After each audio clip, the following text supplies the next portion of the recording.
제목을 보면 알쏭달쏭합니다. 이게 무슨 말일까요, 이담 아나운서? 네, 모자 박 흰머리로 범인을 잡았다라는 건데요. 이 사건을 설명하기 위해서 지난 15일로 시간을 좀 거슬러 가보겠습니다. 네. 지난 15일 오후였습니다. 이 어머니가 노래방을 운영하고 계시는 한 아들이 어머니가 연락이 안 되는 겁니다. 그래서 노래방에 찾아갔는데 네.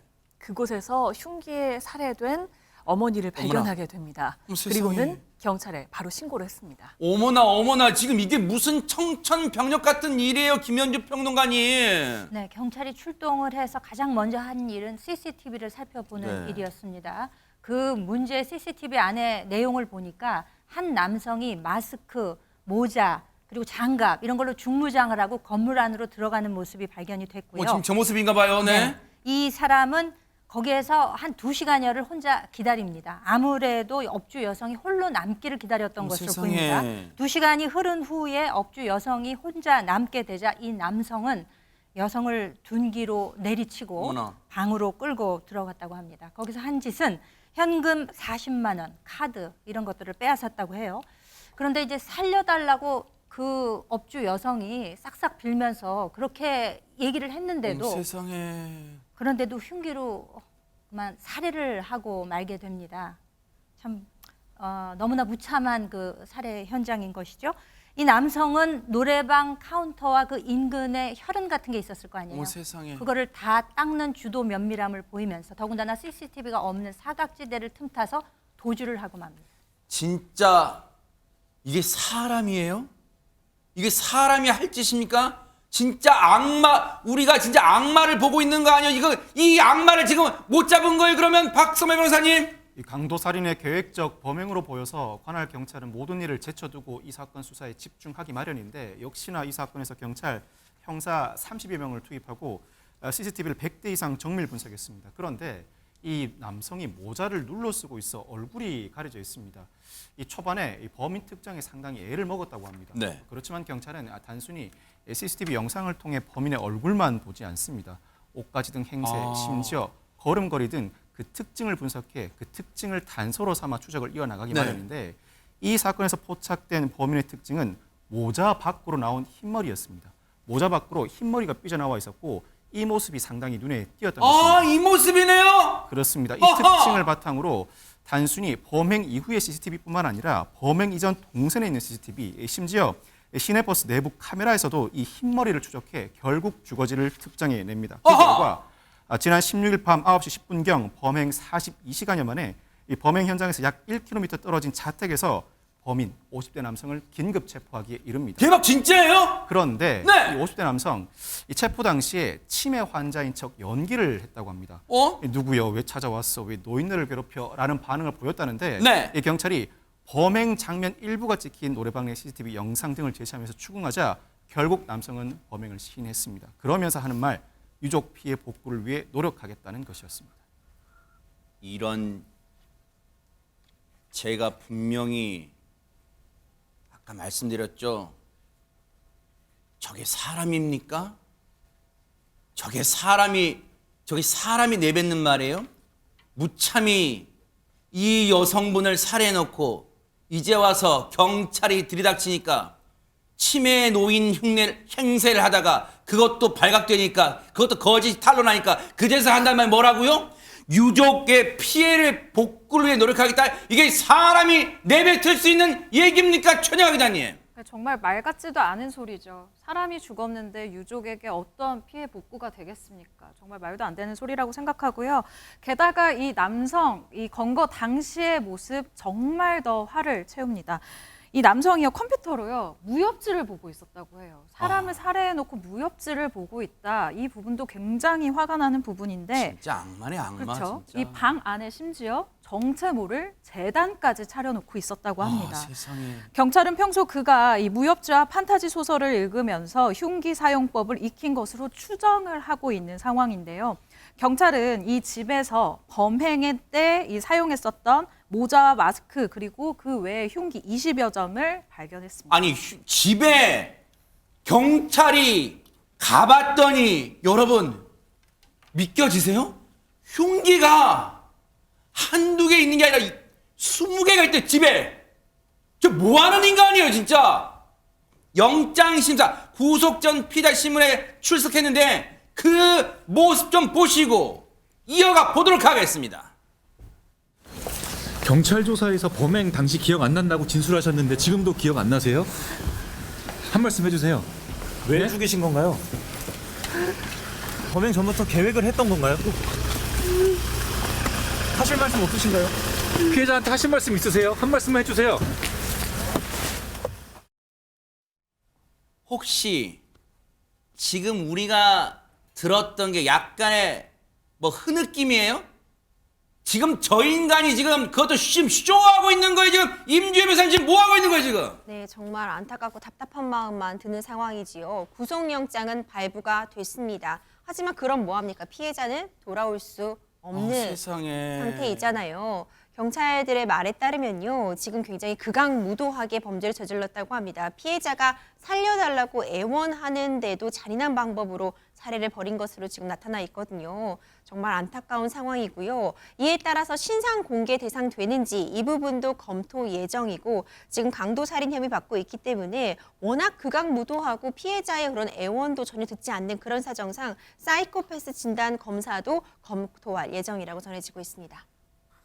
이제 와서 반성하고 사죄하는 그런 코스프레 쇼하지 마요. 이 악마 같은 인간아. 살려달라고 피해자가 살려달라고 애원할 때는 그렇게 외면하고 무참히 살해하더니 이제 와서 혹시 아까 정말 흐느낀 거라면 우리가 잘못 들었길 바랍니다. 흐느낀 거라면 그건 정말로 쇼 악어의 눈물이에요. 그렇다면 이담 아나운서 대체 왜 저 악마 같은 인간은 이런 잔혹한 범행을 저지른 거예요? 그러니까 살려달라고 애원하는 여성의 말도 무시한 채 아까 경찰에 따르면 잔인하게 살해를 했다고 하잖아요. 그런데 이 남성은요, 기억이 없다라고 합니다. 진짜 와. 범행 동기를 묻는 질문에 와. 기억이 없다라면서 함구를 하고 있는 상황인 겁니다. 경찰은요, 이 남성 일단 특정 직업이 없다고 해요. 그리고 다른 사람 이름으로 된 통장을 사용했다고 하고요. 훔친 돈으로 월세를 냈다고 합니다. 그래서 아마도 생활비를 벌기 위해 범행했을 가능성에 대해서 보고 있다고 하는데 생활비를 벌기 위해서 이렇게 살려달라고 애원하는 여성의 말을 뒤로하고 이렇게 잔혹한 범행을 저지른다는 거 믿기가 어렵습니다. 정말 치가 떨립니다. 저런 악마 같은 인간을 우리가 그냥 이 땅에 놔둬야 됩니까? 관련해서 경찰 얘기 들어보시고 이어가 보도록 하겠습니다. 진술 계속 거부하고 있다고 그랬는데 죽인 이유에 대해서 얘기를 안 하고 있어요. 그러면 뭐 흐느끼는 이유는 뭐 어떤 그러니까 자기 죄책감인 것 같습니다. 현장에 집에 찾아갔을 때 사람 뭐 치매 노인인 척하고 문을 두들겨도 안 나와요, 맨 처음에. 계속 두들겼더니 나중에 그 안에서 80대 노인 치매 환자 노인 흉내를 내면서 뭐 지금 흉내를 좀 내도 될까요? 누구야? 왜 찾아왔어? 왜 노인네를 괴롭혀? 그러면서 문을 살짝 열더라고요. 그래서 문을 열었는데 보니 인상이 그 용의자와 거의 비슷한 거예요. 그래서 그 안에 있는 문을 열고 보니까 그 안에서 범행 당시 썼던 모자가 그 옷걸이에 걸려 있었습니다. 그래서 용의자임을 확신하고 그때 긴급 체포가 들어간 겁니다. 들으셨죠?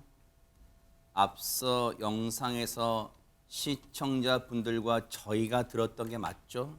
저 인간이요. 모자를 탁 눌러쓰고 흐느꼈어요. 흐느낀 쇼를 한 거예요. 이제 와서 피해자를 그렇게 무참히 살려달라고 애원하는 피해자를 무참히 살해놓고 이제 와서 기자들이 질문하니까 흐느껴요. 그런 악어 같은 눈물을 흘리고 있어요. 그런데 박성배 변호사님, 경찰 조사 지금까지 나온 걸로 봐서는 훔친 돈으로 월세를 내왔다. 그렇다면 이번 범죄 말고 다른 범죄가 있을 가능성이 있지 않습니까? 이 사건은 단순 살인 사건이 아니라 강도 살인 사건이죠. 훔친 물건 자체의 금액이 적다고 하더라도 물건을 훔쳐가는 과정에서 살인죄를 저질렀으므로 더 큰 형으로 처벌하게 되는데 이와 같은 행각을 벌일 때는 통상 강도 살인에 이르기까지 유사한 범죄가 발생했을 가능성이 높습니다. 그렇다면 현재 이 피의자가 소지하고 있는 소재지 내부에서 해결되지 않은 사건이나 그렇지 않다고 하더라도 그동안 피의자의 행각을 여러모로 추적해 나가는 과정에서 전국에 퍼져 있는 미해 사건 전반에 걸쳐서 재조사가 이루어질 가능성이 높습니다. 현장에서 발견된 혈흔 DNA 정보를 이 피의자의 DNA와 직접 비교 분석해 보는 과정을 수사 단계, 구속 이후에도 충분히 그 절차를 진행해 나갈 가능성이 높고 여죄가 발견될 가능성도 배제하지 못할 것 같습니다. 이 사안 자체만 두고 보더라도 상당히 계획적이고 범행의 잔혹성이 인정될 뿐만 아니라 피해자의 애원 등 이 사건 경과에 비춰보면 상당한 중형 선고가 예상되는데 여죄가 추가된다면 무기징역 선고도 능히 예상할 만큼 중한 형벌이 예상되는 상황입니다. 정말 억울하게 목숨을 잃은 피해자 그리고 유족분들의 한을 조금이나마 풀어드리기 위해서라도 저 악마 같은 인간의 범행 동기 밝혀내 주고요. 그리고 또 다른 범죄 여죄가 있는데 반드시 밝혀내 주실 것을 경찰분들께 당부를 드리겠습니다. 부탁을 드리겠습니다.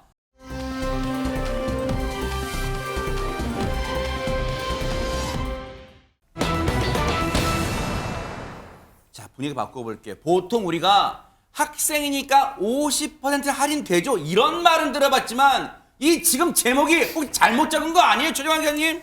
앞서 우리가 50대 악마를 보았다면 이번엔 충격적이게도 10대의 이야기입니다. 친구를 살해한 여고생이요. 범행 후에 112에 전화를 합니다. 그리고 경찰을 향해서 저 고등학생인데 살인 혐의로 징역 5년인가요? 라고 질문을 했다고 합니다. 이게 최정화 기자님 설명을 듣고 시청자분들이 아니 최 기자님 뭔가를 잘못 알고 계신 거 아니에요? 뭐라고요? 다시 말씀해 주세요. 이러실 것 같아요. 네, 이 사건 개요를 말씀을 드려야 될 것 같은데요. 일단 지난 7월 12일 낮으로 이제 돌아가야 될 것 같습니다. 네. 12시 경이었는데요. 네. 일단 대전 서구의 피해 학생 집입니다. 이곳에 이 해당 여고생이요. 피해 학생의 물건을 돌려주겠다라고 하면서 이 집으로 찾아왔다라는 거예요. 네. 그리고 이 말다툼 끝에 피해 학생을 때리고 또 질식시켜 살해하게 됩니다. 어머나 세상에. 그런데 네. 이 범행 직후에 이 여고생이요 112에 신고를 하면서 저 만 17세고 고등학교 3학년인데 살인하면 5년 받나요? 사람 죽이면 아르바이트도 잘 못하고 살 수밖에 없나요? 자백하면 혹시 감형되나요? 라고 질문을 했다고 해요. 요즘요 우리 사회가 너무 기막히고 믿기지가 않는 강력 사건들이 너무너무 빈번하게 일어나고 있어요. 일단 이 발언은 저희가 잠시 짚어볼 텐데 지금도 믿기지가 않는 게 이담 아나운서 여고생 같은 친구끼리 살해를 하다 이게 정말 믿겨지지가 않아요. 그러니까요. 이 두 여고생은요, 심지어 좀 친하게 지냈던 사이라고 합니다. 가해자인 이 여고생과 피해자인 이 여고생 2년 전부터 좀 친하게 지냈다고 하는데요. 네. 친하게 지내는 과정에서도 폭력과 폭언을 좀 일삼아서 이 학교에서 학교폭력 대책위에도 회부가 됐다고 해요. 같은 반이었던 모양인데 그래서 지난해 7월에 반 분리 조치를 했다고 합니다. 그리고는 올해 3월에 해당 이 가해자인 학생의 연락으로 두 사람이 다시 만났다고 해요. 네. 그런데 학폭위는 대체 어떻게 열린 거냐 따져 물으면서 좀 또 괴롭혔나 봐요. 세상에. 그래서 피해 학생이 이제 너랑 더 이상 친구하고 싶지 않다라면서 절교 선언을 했다고 합니다. 네. 그 이후에 이 해당 가해 학생, 이 피해 학생에게 협박 메시지 죽일 거야 이렇게 보내기도 했다고 합니다. 세상에. 그래놓고 지금요 앞서 얘기 드렸죠. 이 이유로 피해 학생을 숨지게 했다는 것도 놀랄 일이지만 믿기지가 않는 일이지만 앞서 그 범행을 하고도 태연하게 경찰에 112에 신고해서 했다는 말 다시 여러분 정말 제 송구합니다만 다시 정말 읽어드릴게요. 이거 믿기지가 않아서 그래요. 경찰에 전화하면서 자기가 직접 전화해서 그랬대요. 만 17세고 내가 지금 만 17세고 고3인데 살인의 죄를 저지르면 5년형을 받느냐? 지금 경찰이 물어보는 거예요. 사람 죽이면 그러면 알바도 잘 못하고 사느냐? 자백하면 감형되냐? 임주의 변호사 이게 진짜 이게 학생이란 말 붙이고 싫어. 이게 사람이 지금 정말 안타깝죠. 이 피해자의 유족들의 마음은 어떨지 정말 헤아리기도 어렵고 조심스러운 상황인데요. 이 피해자의 언니가 증인신문에 나와서 하신 이야기를 들어보면 더욱더 참담합니다. 이 가해자가요, 학폭위 결정 이후에 피해자의 어머님에게 문자를 보내면서 이에 더 키우지 마라, 명예훼손으로 고소할 것이다, 이런 협박성 문자 메시지를 남기기도 했고요. 심지어 살해 직후에는요, 동생인 척하면서 이 동생 휴대전화로 이 피해자의 언니에게 문자 메시지를 보내고 세상에. 휴대폰 도로에 집어 던지기까지 했다고 합니다. 주도 면밀하고 굉장히 어떻게 여고생이 이런 행각을 벌일 수 있었는지 정말 참담한 심정입니다. 도저히 듣고도 이게 어떻게 학생 신분으로 저지를 수 있는 행동이에요? 범죄 자체도 경악스러운데 범죄 이후의 행동도 너무 경악스럽잖아요. 지금 피해자의 부모님 가슴은 찢어질 때 천갈래 만갈래 찢어질 것 같아요. 진짜 김현주 평론가님. 그 고통스러운 마음을 어떻게 감히 상상이나 하겠습니까? 정말 우리가 이렇게 믿기지 않는 일이 벌어진 것 같습니다. 그리고 이 피해자 부친께서 증인 신문에 나오셔서 하신 말씀을 들으면 더 가슴이 찢어지는데, 그게 무슨 얘기인가 하니, 보통 우리가 이제 애들을 키우면서 남한테 피해 주지 말라. 그러니까 이 피해자 부친도 아이를 키우면서 남한테 피해가는 행동하지 말라라고만 가르쳤지, 네가 피해 입을 상황이 생겼을 때 그걸 거부하라라는 얘기를 못 가르친 게 한이 된다는 얘기를 한 거예요. 세상에. 그리고 이 지금 뭐 말로는 친구 관계라고 했지만 뭐 약속에 늦었다는 이유, 내지는 문자에 답 늦게 했다, 단답형으로 답했다, 이런 걸로 욕설과 조롱이 다반사였다고 합니다. 그러니까 친구 사이를 위장한 무슨 상하 관계, 부하 관계, 이렇다고 지금 이야기를 하고 있고요. 그리고 또 이 아버님 말씀 중에 정말 이 가해자의 경우는 보고 싶으면 가해자 가족이 면회도 갈 수 있고, 만약에 이 다음에 출소를 하게 되면 같이 살 수도 있지만, 나는 우리 딸을 이제 만나지를 못한다. 이제 과거에 있었던 몇 장의 사진, 기억, 이런 것밖에는 믿고 붙들 게 없다라는 이야기를 했다는 거예요. 정말 절규에 가까운 이야기라고 할 수가 있죠. 그렇기 때문에 정말 고통스럽게 떠난 이 딸을 위해서라도 법정 최고형을 내려달라, 이렇게 이야기하는 것밖에는 다른 수단이 없는 입장인 것 같습니다. 왜 안 그러겠습니까? 피해자의 부모님은 억장이 무너진다는 표현 갖고도 지금 부족해요. 지금 천갈래 만갈래 지금 눈이 뒤집히고 울음이 나오고 지금 고통스러워요. 지금 이 자체가 고통일 거예요. 그래서 저 가해자한테 이게 학생이에요? 이게 뭐 학생이에요? 이게 뭐 10대예요? 법정 최고형을 내려달라고 울부짖으며 지금 재판부에 하소연하는 거예요. 최정아 기자님. 네, 범행 직후에 글쎄요, 이 학생이 이제 뭐 법적인 처벌을 받아야 하니까 이 과정에서는 그런 반성을 했을까라고 궁금해하시는 분들이 계실 것 같습니다. 일단 이 학생 범행 직후 이 해당 학생은요, 극단적인 선택을 시도했다가 포기를 했습니다. 근데 이 부분에 대해서 이 재판 과정에서 이 해당 학생이 언급을 합니다. 무섭기도 했고 또 무책임하게 죽어버리는 것은 아니라고 생각했다라고 하면서 자신의 이 극단적 선택 시도에 대해서 설명을 하는데요. 이후에 했던 말이 참, 그래서 이게 철이 없다는 말로도 저는 참 용서가 안 되는데, 죽기를 바라시면 죽어드릴 수도 있는데 그렇다고 이 죄가 덜어지지도 않고라고 얘기를 했는데요. 전 이 말은 정말 유족을 2번 죽이는 말이 아닐까라는 생각이 드네요.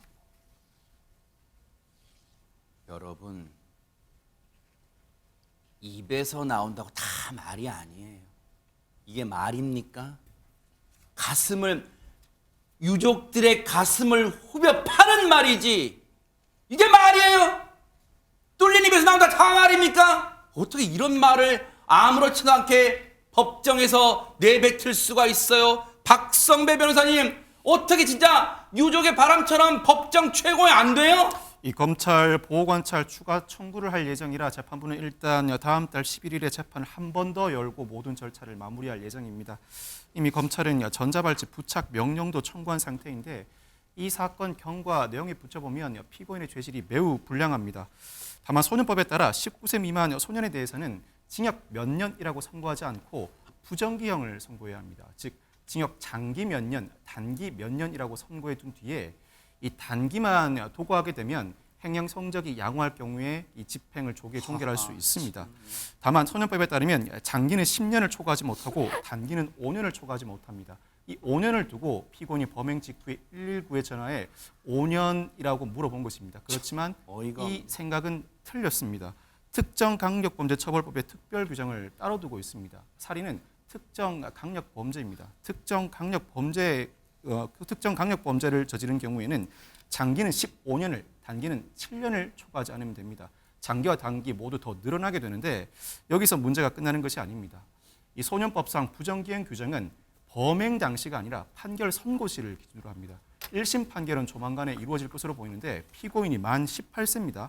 만약 검사가 형이 낮아 항소한 경우에 그 사이에 이 피고인이 19세에 이른다면 항소심 재판부는 부정기형에 제한 없이 자유롭게 형을 선고할 수 있습니다. 다만 징역 20년이 최고형입니다.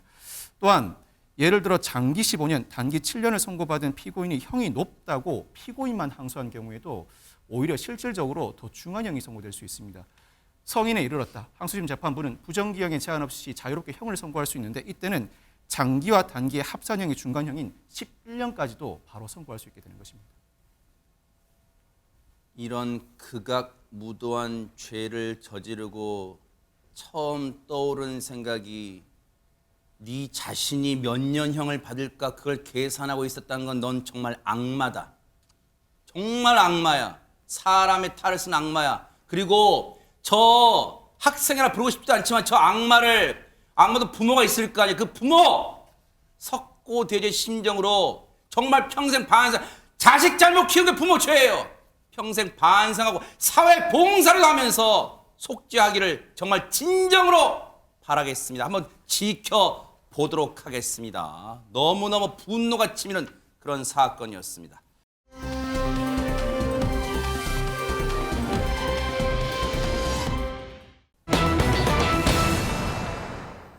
자, 분위기 바꿔볼게요. 자, 세상에 또 이런 사건도 일어났는데 진짜 경찰 찾기 속 이게 무슨 놀이인가요? 장난인가요? 뭘까요? 이담 아나운서. 범인 찾으려고 소동 벌이는 경우는 많지만요. 네. 경찰 찾기 소동이라 어떤 얘기인지 궁금하실 텐데요. 영상으로 바로 보시겠습니다. 네네. 네, 은행인데요. 주황색 목에 뭔가를 두른 남성이 들어오는데 바로 네. 경찰입니다. 교대 근무 마치고 개인 용무를 위해서 은행 찾은 거고요. 네. 바로 옆에 어르신이요. 돈을 인출하려고 하죠. 네. 잠시 뒤에 경찰이 어르신에게 제가 경찰이에요 하니까 어르신이요. 야가 지금 경찰이랑 통화하는겨? 이러면서 실랑이를 벌입니다. 어머. 자, 경찰이 어르신의 통장까지 휙 하고 뺏어가는데요. 네. 어르신이 돌려달라고 하지만 돌려주지도 않고 호통까지 칩니다. 대체 이게 무슨 일일까요? 오, 이담 아나운서의 리얼한 어떤 그 연기로 저는 지금 우리가 지금 저 ATM기 앞에 서 있는 듯한 착각을 일으켰어요. 네. 야가 지금 경찰이랑 통화하는 겨? 그러니까요. 경찰이랑 네. 통화하고 있는데 내가 경찰이에요. 음성 지원되는 하니까 것 같아요, 지금 영상에. 이게 도대체 무슨 일인가 하셨을 텐데요. 끝까지 옆에 있는 경찰 이야기는 안 들었다고 해요. 어허. 영상 마저 이어서 보시겠습니다. 네. 돈을 뽑는 어르신의 통화 내용을 우연히 들은 경찰이요. 뭔가 이상한 걸 느끼고 위험한 전화 같다라면서 말린 겁니다. 그런데 어르신은요. 경찰의 말을 믿지 않고 이제는 아예 지점까지 들어가서 더 큰 돈을 찾으려고 합니다. 그러니까 경찰이 은행 직원에게 즉시 신고해달라고 알립니다. 그렇게 동료 경찰이 오기만을 기다리는 경찰과 직원들 마음은 모른 채 우연히 만난 친구와 은행 안에서요. 이 남자분 어르신 인사도 합니다. 악수까지 합니다. 태평하시죠? 잠시 뒤에 제복 입은 경찰이 도착하고 나서야 보이스피싱임을 알게 됐습니다. 빠르게 조치한 덕분에 실제 피해는 없었다고 합니다. 오호. 아니 근데 저 어르신 보이스피싱 피해를 당하는 와중에도 일단 살가우세요. 왔어? 돈 찾으러 온겨? 아이고 일찍 왔네 은행에. 아마 그러셨는지 모르겠지만 어쨌든 아시는 분과 인사도 반갑게 나누셨는데 어쨌든 피해 상황으로는 지금 보이스피싱 당하기 직전이었단 말이에요. 김현지 평론가님. 그렇죠. 이 어르신이 이제 80대 남성이신데 네. 이미 그 보이스피싱범과 통화를 하면서 ATM기 앞에 있었던 상황 아니에요. 그런데 지금 휴무일이어서 마침 목에 수건을 걸고 ATM기 앞을 방문한 이 경찰관이 네. 가만히 얘기를 듣자 보니까 이거 분명히 보이스피싱인데 라는 감이 왔던 거, 초기 발동을 했던 네네. 거죠. 그래서 지금 제가 경찰인데요라고 얘기를 하니까 이 어르신은 무슨 소리요? 내가 지금 경찰이랑 통화하고 있는데 이렇게 된 아유, 거죠. 네. 그러니까 어느 쪽이 진짜 경찰인가 지금 이 얘기를 하고 있는 거죠. 아하. 그렇게 해서 이제 이분이 이제 무사히 이 피해를 막을 수 있었던 것인데 이 실상을 알고 보니 정말 저 어르신이 통화했던 상대는 보이스피싱범이 맞았습니다. 아하. 그래서 이제 피해를 막았던 거죠. 네. 그리고 실제로 이분은 교대 근무 마치고 비번일이었는데 네. 농산일을 하신다 그래요, 이 경찰관께서. 어허. 농산일 하시다가 돈이 필요해서 ATM기를 찾으러 왔다가 이렇게 다행히도 노인을 그 보이스피싱범의 그 상대로부터 이제 구해냈던 아하. 거죠. 그러니까 너무 다행스러운, 어떻게 보면 경찰의 초기 발동한 그런 일이 아니었나 싶습니다. 처음엔 저 어르신이 그랬겠죠. 내가 지금 경찰하고 통화하고 있어. 경찰이 무슨 수건 들고 다녀. 나처럼 좀 뭐 묵직한 사람하고 통화하는 게 경찰이지. 아마 그래서 의심을 하셨을지도 몰라요. 경찰 아닌 것처럼. 저 경찰분, 도움을 주셨던 경찰분 얘기 좀 들어보시고 이어가 보도록 하겠습니다. 근무 끝나고서 시골집 이제 일을 도와드리러 지나가다가 그 은행에 들렸었는데, 할아버님 그 스피커폰에서 들리는 소리가 전화 끊지 말고 제 말씀대로 계속 따라만 하시면 됩니다. 그러면서 할아버님은 계속 그 돈을 찾고 계시더라고요. 할아버님 혹시 보이스피싱하고 통화하시는 거 아니세요? 이렇게 조용하게 이제 말씀을 드리니까 아니라고, 경찰관하고 통화하는 거니까 신경 쓰지 말라고 그러면서 거부를 내시는 거예요. 그래갖고 제가 통장을 이제 빼가지고서 그냥 아무래도 이상하니까는 제 말씀 들어보시라고 그러니까 막 역정을 내시더라고요. 막 왜 남 통장을 뺏어 갖고서 안 주느냐고 그러면서 경찰관이나 아니면 검찰 기관을 이제 사칭해가지고 통장에 가지고 있는 돈이 지금 좀 위험하니까는 아마 이제 빼서 보관을 하고 있으면은 저희 뭐 안전하게 지켜줄 수 있다, 이제 이렇게 요구를 하는 것 같아요. 아, 진짜 이 전혜성 경위님 아니었으면 큰 피해를 당할 뻔했는데, 아니 근데 임주혜 변호사님, 제가 경찰관이에요 해도 왜 저 어르신은 안 믿으셨을까? 진짜 수건 들고 계셔서 안 믿으셨을까요? 일단 지금 이 피해자분은 내가 통화하고 있는 게 경찰이라고 확실히 믿으셨던 것 같아요. 이거 왜 자꾸 보이스피싱 당해, 이럴 일이 아니라 피해 수법은 정말 날로 교묘해지고요. 누구나 피해자 될 수 있는 게 바로 보이스피싱입니다. 이 사기 유형 계속해서 많이 저질러지고 있는 유형이기 때문에 잘 좀 숙지해 주셨으면 좋겠어요. 네. 통장에 문제가 생겼다. 너 지금 너의 자금이 범죄와 연루가 되었다. 이런 전화를 받습니다. 그러면서 이 통장에 있는 돈 다 지금 빼서 내가 원하는, 내가 말하는 곳으로 옮겨두면 내가 잘 지켜주겠다. 만약 그렇게 옮겨두지 않으면 네 통장에 있는 돈 다 날아간다. 이런 전화 받으면요, 당황하실 수 있어요. 그렇죠. 이번 사안도 딱 이런 케이스였거든요. 취재 결과요, 경찰과의 통화를 통해서 이 80대 남성분 500만 원 정도는 인출해가지고 아이고. 건넬 뻔했는데 다행히도 피해 없으셨다고 하니까요. 이런 유형 자주 발생하고 있습니다. 우리 시청자 여러분들도 꼭 주의해 주세요.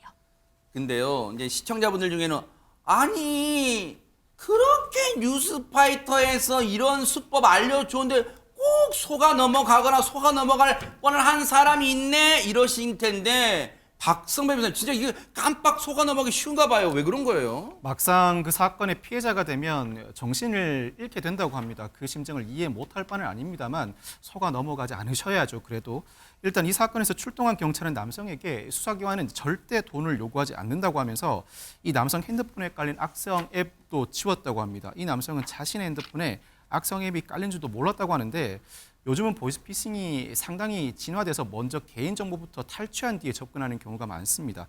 모르는 번호로 앱을 깔라는 문자 메시지나 톡이 와도 절대로 앱을 까시면 안 됩니다. 네. 그 외에도 여러 가지 드릴 말씀이 많지만 복잡할 것 같아서 네. 단순히 네. 그 범죄가 대출 권유형이든 기관 사칭형이든 어떤 기관도 전화로 돈을 요구하지 않습니다. 돈만 건네주지 않으면 앞선 모든 절차에서 속았다고 하더라도 피해를 예방할 수 있습니다. 그러니까요. 우리나라 대한민국 어떤 기관도요, 뭘 어떻게 해라, 돈을 입금해라, 인출해, 그렇게 하지 않으니까 정말 그것만 기억하시면 보이스피싱 피해 막을 수 있다는 거 꼭 특히 어르신들 명심하시기 바랍니다.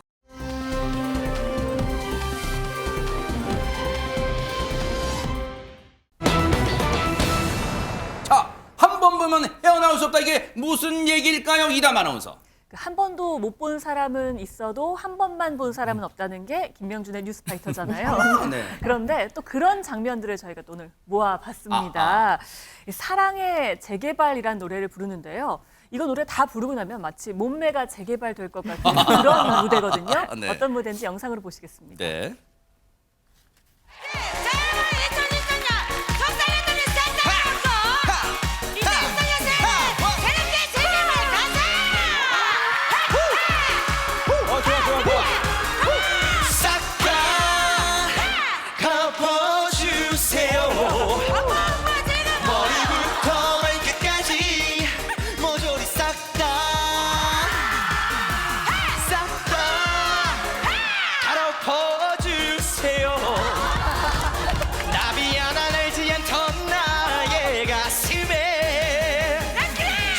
주세요.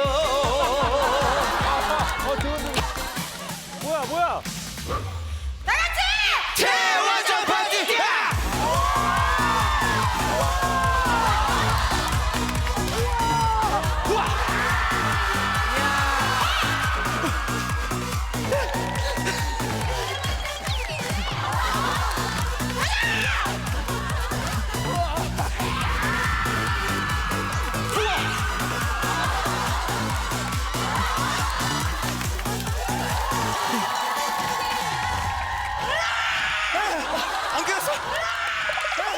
안 그랬어?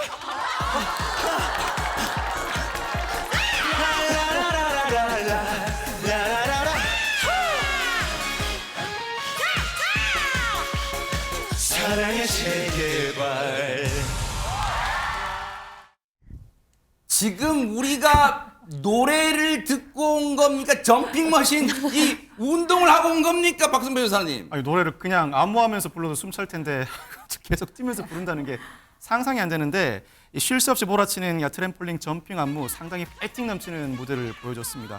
아마도 이 불타는 장미단 멤버들 중에서 그나마 젊은 두 가수 박민수, 김중현 씨가 나가서 가능했겠지만 무대가 종료한 뒤에 넋이 나간 모습을 보여줍니다. 네. 그런데 유독 가운데 있는 분은 아주 가운데 계신 분 어디서 낯이 익어요? 그렇습니다. 이 가운데 있는 사람 바로 개그우먼 김혜선 씨입니다. 아하. 김혜선 씨는 난 이 상태로 1시간도 뛴다. 이제 몸이 풀렸다라고 말을 했다고 대박 하는데 사건. 예, 그녀의 별명 지옥에서 온 다이어터 개그우먼. 지옥에서 온. 그런데 김혜선 씨가 저 상태로도 1시간도 너끈히 할 수 있다 그랬는데 영상 하나 더 보시고 이어가 보도록 하겠습니다. 여러분, 지옥에 오신 걸 환영합니다. 웰컴 투 헬. 대충 뛰다 걸린 죽는다.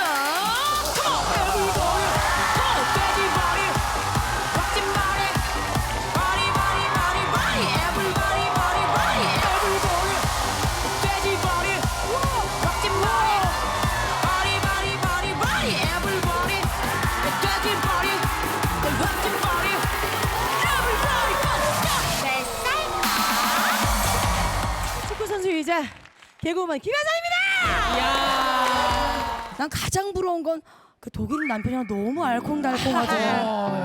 아유, 아닙니다. 너무 부럽더라. 두 분이 금실이 너무 좋잖아요. 네. 비결 좀 알려주세요. 이제 나이 차이가 제가 사실 지금 2살 연상이고요. 아무래도 제일 좋은 거는 남편이 독일 사람이잖아요. 예. 부부 금실이 좋으려면 말이 통하면 안 돼요. 그거 진짜인 게 부부끼리 같이 하기 제일 좋은 취미가 스킨스쿠버래. 싸울 일이 없어. 싸울 일. 역시 뼛속까지 개그우먼인데 김현주 평론 일단은 스르스르 확 풀릴 것 같아요. 근데 저 막 근육질이잖아요. 네. 축구도 잘하고. 그 김혜선 씨가 운동 DNA를 타고난 게 아닌가라는 생각을 저는 했거든요. 네. 근데 본인이 원래 그렇게 운동 체질은 아니었었다고 그래요? 그럽니다. 그러니까 본인이 그 캐릭터를 개발하기 위해서 저렇게 운동을 개발을 했던 거래요. 와. 그게 왜냐하면은 이 방송하는 분들은 수입이 없는 경우가 있습니다. 활동을 안 하면 수입이 없어요. 그렇기 때문에 이제 그런 단계에서는 우울증 같은 것도 올 수가 있는데 김혜선 씨도 실제 우울증을 과거에 겪었었다고 합니다. 그래서 어찌 보면 뭐 마지막 선택 이런 걸로 이제 독일로 떠났었는데 거기에서 사랑의 동반자를 만났던 거예요. 야. 그래서 저 남편분이 굉장히 지지해주고 애정을 보내주고 이렇게 하면서 본인의 저런 캐릭터를 개발하고 해서 지금 더 저렇게 잘 나가게 된 거죠. 소위 시쳇말로. 멋지네요. 그런데 이제 지금 현재 그 사업도 하고 있다고 하는데 네. 저렇게 점핑 관련된 피트니스 사업을 하고 있어서 월 수입이 상당하다고 합니다. 오, 좋은데요, 네. 수천에 이르는. 야. 그러면서 사업가로도 활동하고 있어서 네. 더욱더 활발한 모습. 앞으로 지점을 100개 갖는 것을 목표로 하고 있다고 합니다. 야, 김혜선 씨의 무대로 그냥 추위가 확 달아나는 느낌인데 그런데 한 번은 빠져드는 무대 또 있답니다. 한번 보시고 이어가 보도록 하겠습니다.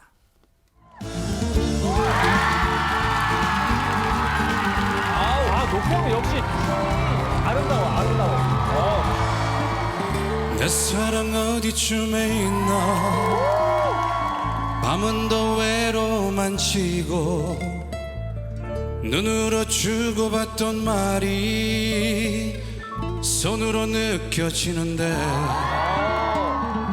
수없이 많은 밤은 가고 마음은 그대 향해 있어 서글퍼 눈물이 흘러도 보고 싶은 얼굴 메마른 가슴 끌어안고 정들은 사람 그리면서 혼자서 지새우는 밤에 보고 싶은 사람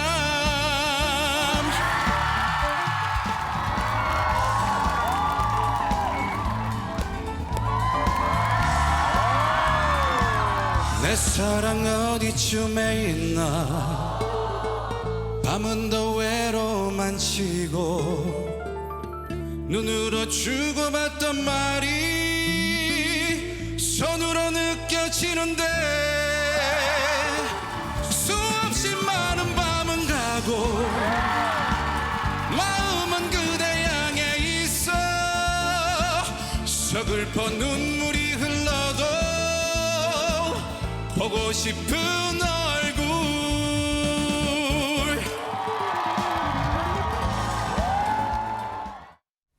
아니 최정학이 좀 기분 나빠요. 애녹 씨가 동작 이렇게 하면 와 이렇게 와 다 와요. 저희도 와 해드릴 수 있습니다. 일단 애녹 씨의 무대 한번 얘기를 해보자면요. 황금빛 수트를 입고 나온 애녹 씨 굉장히 그 농밀한 매력을 뽐내는 이 무대를 보여줬는데요. 네. 이번에 보고 싶은 얼굴이라는 노래를 삼바풍으로 편곡을 해서 굉장히 좀 끈적한 이런 그러네, 춤과 진짜. 끈적한 목소리로 이 소화하는 모습을 보셨어요. 네. 사실 애녹 씨가 이 무대를 특히 잘 소화할 수 있는 이유 연예 문화부 기자로서 설명을 해보자면 애녹 씨가 사실 아시는 분들은 아시겠지만 뮤지컬 배우 출신이에요. 그렇기 때문에 이 손끝 하나도 이 선이 다르다라는 이 이야기를 동료 가수들도 하고 있는 건데요. 때문에 이 표정 연기도 그리고 몰입도도 굉장히 좋습니다. 아까 보셨지만 손끝 한 번에 이 관객들이 와 하고 이 쓰러지는 맞아요. 모습이잖아요. 막 녹아내려요, 진짜. 맞습니다. 사실 이런 몰입도와 이 표현력 덕분에 많은 팬분들의 사랑을 받고 있는 것이 아닌가라는 생각이 듭니다. 아 진짜 그러네요. 그런데 이걸만으로 뭔가 부족해요. 내일 모레 크리스마스인데 뭐 없어요? 이담 아나운서? 아, 크리스마스 하면 또 캐롤이 등장해야 그렇죠. 되잖아요. 근데 캐롤, 특히 징글벨 같은 경우에는 수많은 가수들이 본인들의 버전으로 많이 불렀잖아요. 아하. 보통 징글벨을 듣고 있으면은 이 따뜻하고 달달한 핫초코가 생각나는데요. 오늘 공개된 이 징글벨을 듣고 있으면요. 따뜻하고 뭔가 구수한 보리차가 아하. 한 잔 생각이 납니다. 네. 게다가 오늘 정오에 공개된 신곡의 영상도 정오에 공개가 됐는데 네. 우리 뉴스파이터 시청자분들을 위해서 영상 편지까지 이분들이 보내셨다고 아하, 합니다. 네. 어떤 분들인지 영상으로 보시죠. 뉴스파이터 시청자 여러분, 저희 탑7 멤버들이 징글벨 캐롤 음원을 발매하게 되었습니다.